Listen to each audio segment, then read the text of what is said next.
శివాయ గురవే నమః. ఓం గం గణపతయే నమః. జ్ఞానక్ష మీడియా ప్రేక్షకులందరికీ కూడా స్వాగతం. సంతానం లేక సంతానం కలగక చాలా మంది ఇబ్బందులు పడుతూ ఉన్నారు. ఇప్పుడు నేను చెప్పబోతున్నటువంటి యొక్క ప్రక్రియ బాలా త్రిపుర సుందరి అమ్మవారికి సంబంధించినటువంటి ఒక మాంత్రికమైనటువంటి ప్రయోగం అన్నమాట.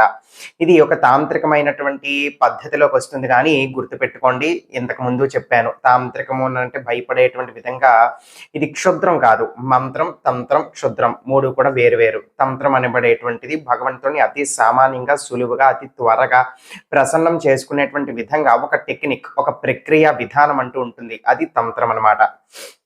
అయితే ఇప్పుడు విషయానికి వస్తే, ఈ యొక్క సంతానం కలగక ఇబ్బంది పడుతున్నటువంటి వాళ్ళు, ఇప్పుడు నేను చెప్పబోతున్నటువంటి ఈ యొక్క ప్రక్రియ మగవాళ్ళైనా చేయొచ్చు, ఆడవాళ్ళైనా చేయొచ్చు. భార్యాభర్తల్లో ఇద్దరిలో ఎవరైనా సరే చేయొచ్చు. ఏదైనా సరే ఒక శుక్రవారం నాడు మీరు ఈ యొక్క ప్రక్రియ అనేటువంటిది మొదలు పెట్టాలి. మొదలు పెట్టినటువంటి రోజు నుంచి వరుసగా 11 రోజుల వరకు కూడా చెయ్యాలి, ప్రతిరోజు కూడా. అయితే ఇది మీరు స్నానం పూర్తయిపోయిన తర్వాత చక్కగా బ్రహ్మ ముహూర్తంలో, అంటే సుమారు 4 నుంచి 6 గంటల యొక్క మధ్యలో, ఇంకా కూడా సూర్యోదయం అవ్వక క్రితం ముందు మీరు ఈ యొక్క ప్రక్రియ అనేటువంటిది చేయడానికి ప్రయత్నించండి. ఉదయం పూట మాత్రమే.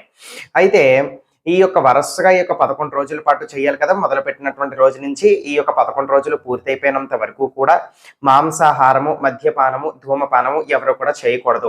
ముఖ్యంగా మీ యొక్క భార్యాభర్తలు ఉంటున్నటువంటి వాళ్ళు.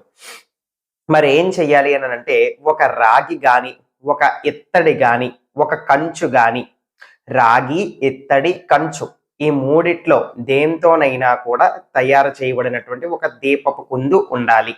ఒకవేళ లేకపోతే సమకూర్చుకోండి. దయచేసి ఇలాగ వెండి ఉంది పెట్టచ్చా, మట్టి ప్రమిదిలో పెట్టచ్చా అని సందేహాలు అడగద్దు. అటువంటి అవకాశాలు ఉంటే మీరు అడగకుండానే నేను వీడియోలోనే తెలియచేస్తాను. ప్రత్యేకంగా చెప్పబడినటువంటిది ఇదే అని అంటే గనక దాని యొక్క అర్థము ఈ యొక్క తాంత్రిక విధంగా, ఈ యొక్క తాంత్రిక పద్ధతి దానికే సూచించబడి ఉన్నది. కాబట్టి గుర్తుపెట్టుకోండి, రాగి, ఇత్తడి, కంచు ఈ మూడిట్లో ఏదో ఒకటి పదార్థంతో తయారు చేయబడినటువంటి ఒక దీపం కుందు అనేటువంటిది తీసుకోవాలి. ఈ యొక్క దీపం కుందులో ఇప్పుడు మీరు దానికి వెలిగించడానికి ఒక ఒత్తి అనేటువంటి సిద్ధం చేసుకోండి. శుద్ధమైనటువంటి ఆవు నేతిలో చక్కగా ఆ యొక్క ఒత్తిని అనేటువంటిది ముంచి ఆ యొక్క దీపం కుందులో చక్కగా పెట్టండి, వెలిగించేటువంటి విధంగా. ఇప్పుడు పెట్టారు కదా, ఇప్పుడు నిండగా ఆవు నెయ్యి వెయ్యొద్దు. ముందుగానే ఒత్తిని చక్కగా నేతిలో ముంచి అది వెంటనే అంటుకునేటువంటి విధంగా దీపం కుందులో అయితే పెట్టండి, మనం వెలిగించుకునేటువంటి విధంగా. అయితే మరి ప్రమిదిలో ఏం చేస్తారు, దానికి నిండా పాలు, ఆవు పాలు మంచివి చక్కగా పాలు వేసి చిటికెడు పసుపు అందులో వేయాలి. ఈ విధంగా వేసిన తర్వాత ఇప్పుడు మీ యొక్క కోరిక, సంతానం ఈ విధంగా కలగాలి, అనుగ్రహించు తల్లి అని చెప్పి బాలా త్రిపుర సుందరి అమ్మవారిని ఒక్కమారు మనసులో తలుచుకుని దీపం అనేటువంటిది వెలిగించండి. వెలిగించిన తర్వాత ఒక 2 మందార పువ్వులు ఆ యొక్క దీపం దగ్గర పెట్టండి. ఈ విధంగా పెట్టారు కదా. ఇప్పుడు ఒక బాలా త్రిపుర సుందరి అమ్మవారి యొక్క ఫోటో గనక ఉన్నట్లయితే, పటం కానీ ఫోటో కానీ ఏదైనా ఉంటే దాని ముందర ఈ యొక్క దీపం పెట్టండి. దీపం చుట్టూరా మందార పువ్వులు, అలాగే అమ్మవారి యొక్క ఫోటోకి కూడా 2 మందార పువ్వులతో అలంకరించండి. మా అమ్మవారి యొక్క ఫోటో లేదు అని అంటే కనుక పటం కానీ, ఫ్రేమ్ కానీ, ఫోటో కానీ లేకపోతే నెట్ షాపులకు వెళ్ళి మీ గూగుల్ నుంచి బాలా త్రిపుర సుందరి అమ్మవారి యొక్క చక్కటి ఫోటో అయినా సరే తీపిచ్చుకుని, లామినేషన్ చేయించుకుని తెచ్చి పెట్టుకోండి, మంచిది. ఈ విధంగా అమ్మవారి యొక్క ఫోటో పెట్టుకుని దాని ముందర ఈ యొక్క దీపం అనేటువంటిది ఇప్పుడు నేను చెప్పినటువంటి విధంగా దాన్ని ఆ విధంగా తలుచుకొని వెలిగించి చక్కగా మందార పువ్వులు అనేటువంటివి పెట్టండి దీపం దగ్గర. పెట్టిన తర్వాత ఇప్పుడు 2 చేతులు కూడా జోడించి అమ్మవారికి నమస్కారం చేసుకుని మీ యొక్క కోరిక అనేటువంటిది చెప్పుకోవాలి. జాతక రీత్యా దోషాలు అవ్వచ్చు, లేకపోతే ఇంకేమైనా కూడా ఇబ్బందులు అవ్వచ్చు. ఆ దోషాలన్నీ కూడా తొలగిపోయి మీకు చక్కటి సంతానం కలగాలని చెప్పి అమ్మవారికి నమస్కారం చేసుకుని నేను చెప్పబోతున్నటువంటి ఈ యొక్క మంత్రాన్ని ఒక 108 సార్లు జపం చేయాలి. ఓం ఐం క్లీం సౌః బాలా త్రిపుర సుందరీ దేవ్యై నమః. మళ్ళీ చెప్తున్నాను, ఓం ఐం క్లీం సౌః బాలా త్రిపుర సుందరీ దేవ్యై నమః.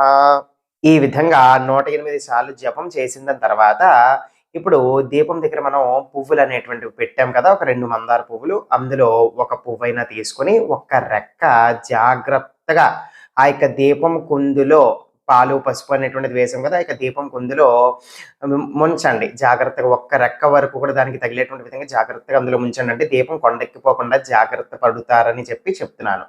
జాగ్రత్తగా ఆ యొక్క పువ్వుతో దాంట్లో ముంచి మీ యొక్క నుదిటికి తుడుచుకోండి. అంటే వెచ్చగా అయిపోయినటువంటి ఆ యొక్క పాలు, పసుపు మిశ్రమం దీపం కుందులు ఏవైతే ఉన్నాయో, అది మీ యొక్క నుదిటికి రాసుకోవాలనమాట ఒక్క పిసర. కాబట్టి పువ్వు వాడి రాసుకోండి. అలాగే మీ యొక్క భర్తకి కూడా రాయాలి. ఒకవేళ చేస్తున్నటువంటి మగవాళ్ళైతే ముందు మీ యొక్క నుదిటికి రాసుకోండి. తర్వాత మీ యొక్క భార్య యొక్క నుదిటికి కూడా రాయాలి. ఈ విధంగా రాసిన తర్వాత ఆ యొక్క దీపం కొండెక్కిపోయిందనుకోండి, ఇంకా కూడా అందులో మిశ్రమం అనేటువంటిది మిగిలిపోతుంది. పాలును, ఆ యొక్క పసుపు వేసినటువంటి మిశ్రమం. ఆ యొక్క నెయ్యి తడి ఉన్నంత వరకే దీపం వెలుగుతుంది. దాని తర్వాత కొండెక్కిపోతుంది.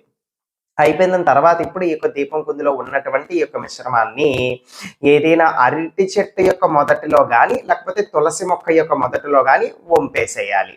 ఈ విధంగా వంపేసేయండి. ఈ యొక్క ప్రక్రియని వరుసగా 11 రోజుల పాటు చెయ్యండి. దీనికి ఈ యొక్క సంతాన లోపానికి మీరు ఏవైనా కూడా మెడికేషన్స్ తీసుకుంటున్నట్లయితే, ట్రీట్మెంట్లు గాని, టాబ్లెట్లు గాని వాడుతున్నట్లయితే వాటన్నిటితో పాటుగా ఇది చెయ్యొచ్చు. దానికి భగవత్ శక్తి, దైవ శక్తి కూడా మీకు తోడ్పడి, సహాయపడి అతి త్వరగా మీకు రిజల్ట్స్ అనేటువంటివి వస్తాయి. అమ్మవారి యొక్క అనుగ్రహంతో మీరు వాడుతున్నటువంటివి, చేస్తున్న ప్రయత్నాలు అన్నిటికీ కూడా అమ్మవారి యొక్క సహాయ సహకారాలు అనేటువంటివి అందుతాయి. అతి త్వరగా మీరు కోరుకున్న కోరిక నెరవేరుతుంది. సర్వే జనా సుఖినో భవంతు. శుభార్పణమస్తు. ఇటువంటి సమస్యలు, ఇబ్బందుల కొరకు పాశుపత తంత్రాలు అనబడేటువంటివి మేము నిర్వహిస్తూ ఉంటాం. మా ద్వారా ఈ యొక్క పాశుపత తంత్ర ప్రక్రియల ద్వారా ఇవి చేయించుకోవాలి అని అనుకుంటే గనక ఇప్పుడే మీకు కనిపిస్తున్నటువంటి ఈ యొక్క నెంబర్కి వాట్సాప్లో మీరు సంప్రదించవచ్చు.